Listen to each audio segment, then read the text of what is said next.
Bueno, el Pacto de Toledo. Ya hace unos cuantos años, como nos decía Ignacio, los grupos parlamentarios empezaron sus trabajos dentro de ese pacto para analizar y decidir qué propuestas había que poner sobre la mesa para garantizar el futuro del sistema público de pensiones en España. Ahora todo ese trabajo lo han metido dentro de un documento, un dictamen que se someterá a votación el próximo martes. No se espera que haya votos en contra de ningún partido, pero nunca se sabe.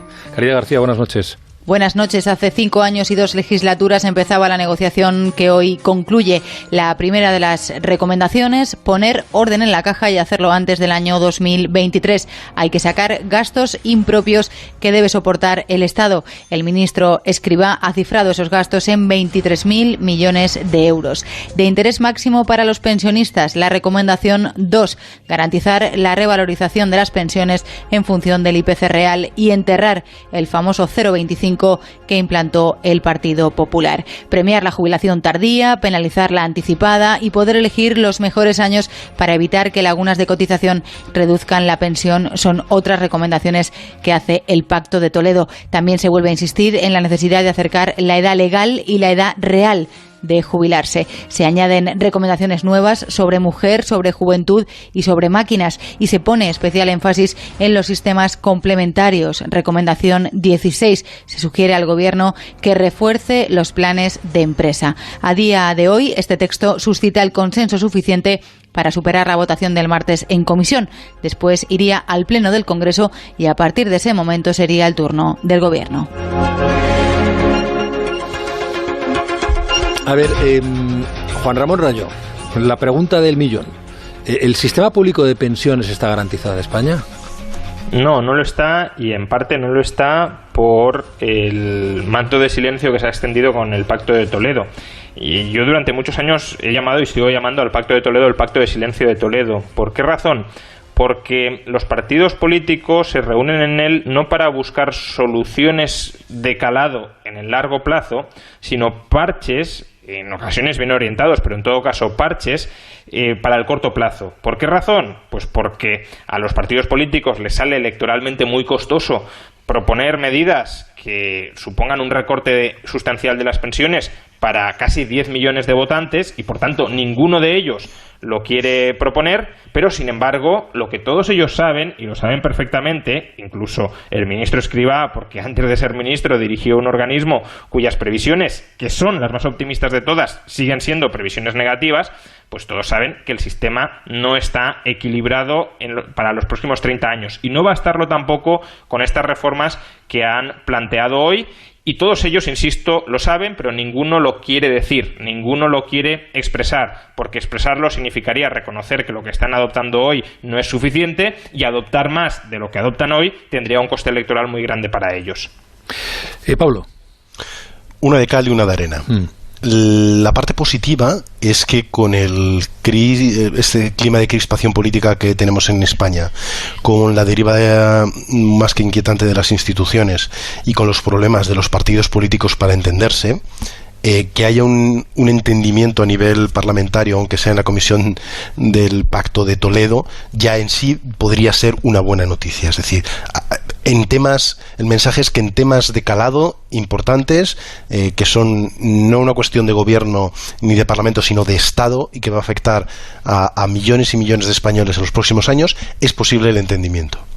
La mala noticia es que, aunque todos los partidos políticos estén de acuerdo en algo, eso no quiere decir que sea algo positivo. Y yo aquí me inclino más por el pesimismo de Rayo. ¿Por qué? Porque, por desgracia, la experiencia que tenemos de los últimos 5 años es que nadie está dispuesto a hacer lo que hay que hacer. Se estuvo en el buen camino, no voy a decir ni siquiera cerca, pero bueno, se estuvo en el buen camino con la comisión que se hizo para la reforma de las pensiones. Se cogió a expertos, a técnicos, llegaron a un dictamen, hubo un gobierno que, muy apremiado por Bruselas, llevó a cabo una reforma, quizás probablemente no, seguro que no la que hacía falta, pero por lo menos en la dirección en la que los expertos decían que hacía falta, y en cuanto tuvieron oportunidad se la cargaron. Y no fueron en este caso partidos de izquierda, no fueron los bolivarianos, fueron 2 partidos de derecha. Fue el partido del gobierno, el Partido Popular, a exigencia del Partido Nacionalista Vasco. Y el mensaje lo que nos mandaron fue exactamente ese. Por una cuestión política a corto plazo, por una cuestión electoral, estaban dispuestos a hacer saltar una cuestión que es de Estado y que va a marcar a las próximas generaciones. Hay elementos positivos dentro de lo que han pactado hoy los portavoces, aunque pueda haber alguna matiz a lo largo de las próximas semanas en el Parlamento, en cuestiones, vamos a decir, puntuales, técnicas, en el hecho, pues cuestiones en lo que afecta a las pensiones más bajas, a los discapacitados, a esa cosa que se conoce, ¿no?, como la carta naranja, el hecho de que todos los ciudadanos puedan saber, por lo menos a partir de los 50 años, cuál va a ser su pensión, que les vayan informando tal y como va los cálculos, que sepan, oiga, usted dentro de 15 o 17 años, si se jubila, va a tener esto, o sobre todo para tener solo esto. Haga los cálculos y prepárese para lo que viene. Pero el grueso me temo que no afronta, como dice Juan Ramón, el problema de lleno. No estamos preparados para el desafío que viene.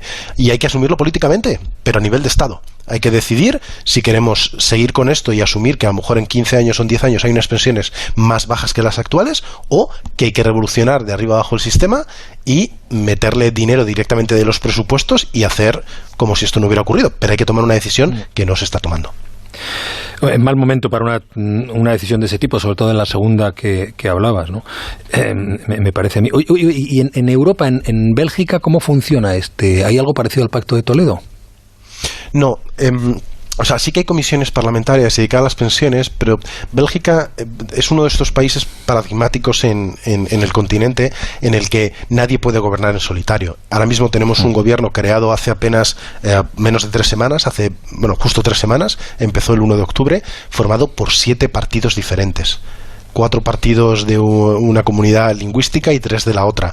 La única forma que tienen de entenderse en este país, la única forma que hay de gobernar es pactando con la oposición. Ahora mismo tenemos a socialistas, a liberales y ecologistas de diferentes países, de partidos, poniéndose de acuerdo. Así que la única forma de sacar adelante cualquier tipo es con semanas, meses, o como ha ocurrido ahora, 2 años de negociaciones. O sea que saben cómo ponerse de acuerdo de maneras que para nosotros nos resultan impensables, pero que deberían ser la nueva cotidianidad. Si algo nos ha demostrado la política española de los últimos 5 años es que lo anterior ya no vale, y lo que se consideraba impensable no vale. Igual que en Alemania gobiernan los socialdemócratas con los cristianodemócratas, aquí la legislatura pasada gobernaban los liberales francófonos con la derecha independentista neerlandesa. O sea que es posible, es necesario, y a estas alturas es imprescindible entenderte con quien crees que es imposible entenderte. Qué difícil aquí eso, ¿no, Rayo?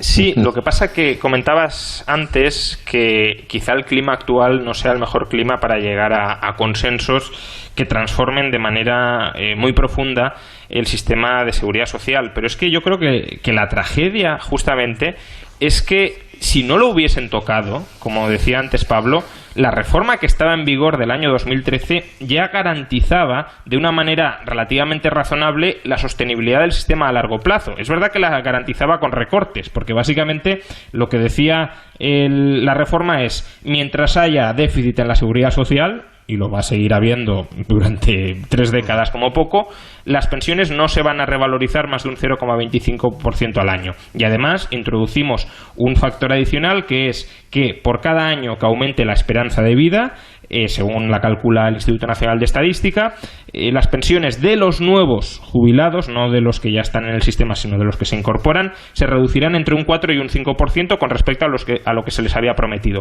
Ese sistema ya garantizaba, insisto, la sostenibilidad de la seguridad social. Que un político consideraba que no había que recortar las pensiones, que era necesario revalorizarlas más de un 0,25%, bueno, pues tampoco cerraba la puerta a eso. Si usted incrementa los recursos de la seguridad social, si usted incrementa los ingresos de la seguridad social y hace desaparecer el déficit por el lado de los ingresos, habrá margen para revalorizar más las pensiones por encima del 0,25%. Pero aquí nos hemos cargado como la camisa de fuerza que impedía que el sistema se sobreendeudara, y sin embargo no hemos colocado sobre la mesa medidas de ajuste alternativas para eliminar el déficit. Es decir, les hemos posibilitado a los políticos que prometan lo que no pueden cumplir, y no les estamos exigiendo de manera estructural que nos digan cómo van a cumplir esos compromisos. Y esa es la tragedia, que se han cargado una buena reforma para aprobar algo que no sabemos muy bien qué va a ser. Y ya a punto de cierre de la brújula de la economía de hoy, un sector dolido con datos nuevos, dolido y dolorido. En septiembre, los hoteles en España alojaron a casi 3,5 millones de pasajeros. De ellas, cerca de 3 millones eran españoles y el resto extranjeros. Solo una tercera parte de los que se alojaban en el mismo mes, pero del año pasado, según los datos del Instituto Nacional de Estadística. Pedro Pablo González. Buenas noches, Pedro Pablo. Buenas noches. Los rebrotes del COVID-19 junto al mantenimiento de cuarentenas en algunos de los países europeos han provocado este desplome de pernoctaciones en septiembre. Es verdad que el turismo nacional intenta salvar los muebles, pero con una caída de más del 60% demuestra que no es suficiente. Y es que el descenso de visitantes extranjeros se eleva a más del 92% de media, caída que se nota también en el medio del transporte más utilizado, el avión. Por eso, ante la apertura de los vuelos regulares este sábado entre Alemania y Canarias y el domingo entre Reino Unido y este archipiélago, la Asociación de Líneas Aéreas recuerda que hay varios informes que demuestran la seguridad sanitaria de viajar en avión. E incluso el presidente de esta asociación, Javier Gándara, utiliza un ejemplo con la lotería. Que el riesgo de contagio de COVID-19 a bordo de una aeronave es mínimo. Alguno de ellos cuantifica esa probabilidad en 1 en 27 millones. Es decir, que es más probable que a uno le toque la primitiva a que se contagie a bordo de un avión. Las medidas de seguridad, recuerdan, son extremas, pero piden también a los gobiernos que cumplan su papel de control, con test, pruebas en origen y destino, lo que permitiría una vuelta lenta a la normalidad dentro de la convivencia con la pandemia. De ahí que desde ALA pidamos que se empiecen a realizar test rápidos tanto a la ida como a la vuelta, de forma que podamos gradualmente empezar a recuperar el turismo, la actividad económica, la conectividad y poco a poco la normalidad. Y es que poco a poco, además de la caída en llegadas, de ingresos, también desciende el número de noches ocupadas por viajeros en los hoteles y alojamientos turísticos. No llega ni a 2 noches y media, y eso que el precio de las habitaciones en septiembre registraron un descenso del precio del 22%. ¿Hay miedo, pues, a volar? Bueno, yo no sé si esa pregunta tiene respuesta, pero ¿alguno de vosotros acaso se atrevería a responderla en el poquito tiempo que nos queda? Hay miedo a volar, Yo creo que es evidente, es consciente. No es solo el hecho de meterse en un avión, sino lo que implica el desplazamiento, es el salir de casa. Es gente que está haciendo ahora en una vida mucho más reducida de lo habitual, es someterse a un estrés muchísimo más grande. Sabemos que se puede hacer, sabemos que hay medidas de control y lo hemos visto como en lugares de Asia o de Australia o en Nueva Zelanda lo han conseguido. Pero claro, hay que verlo con la versión completa. Yo tengo un amigo ahora mismo australiano que ayer está contando su evolución. Le han permitido viajar con un permiso, ha vuelto a Australia después de estar en Estados Unidos, 2 semanas en un hotel pagado por él, sin poder salir de la habitación, con guardas de seguridad en cada planta, y arriesgarse una multa de cientos de miles de dólares australianos si se le ocurría moverse. Entonces el problema no es el miedo a volar, el problema no es el desplazamiento en sí, es por desgracia todo lo que ello conlleva. Y efectivamente, si la solución pasa por hacer los test, lo tenemos que hacer de verdad. Pero no como ahora, no como lo estamos haciendo en España, ni siquiera en Bélgica ni otros lugares, no hipotéticamente, sino de una manera tan masiva, sistemática y creíble, que efectivamente te puedas fiar de que el resultado va a llegarte en cuestión de horas y puedes reducir al mínimo el riesgo. No va a desaparecer, pero si no garantizamos que va a reducirse lo máximo posible, ese miedo no se nos va a ir en muchísimo tiempo. Sí, efectivamente no es solo el miedo a volar, es sobre todo las molestias derivadas de viajar a un sitio donde la pandemia pueda estar extendida, y también el miedo que puede tener la sociedad receptora de que venga el virus desde fuera, y para eso pues hay que combinar los tests, pero sobre todo tests en origen, es decir, certificados de que se ha realizado un test de que la persona que está volando no tiene el coronavirus, y si se realizan también en destino como complemento, perfecto, pero deben realizarse sobre todo en origen, y después controlar dentro de casa la pandemia. Si la pandemia está descontrolada en España, no pensemos que el turismo va a resurgir. No lo va a hacer porque no van a querer venir turistas a un sitio donde el riesgo de contagio es masivo. Juan Ramón Rayo, Pablo Rodríguez Suances, muchísimas gracias por vuestra presencia en esta hora de la economía de este viernes en La Brújula. Y nada, que paséis muy buen fin de semana. Igualmente, muchas gracias. Y sigáis con salud.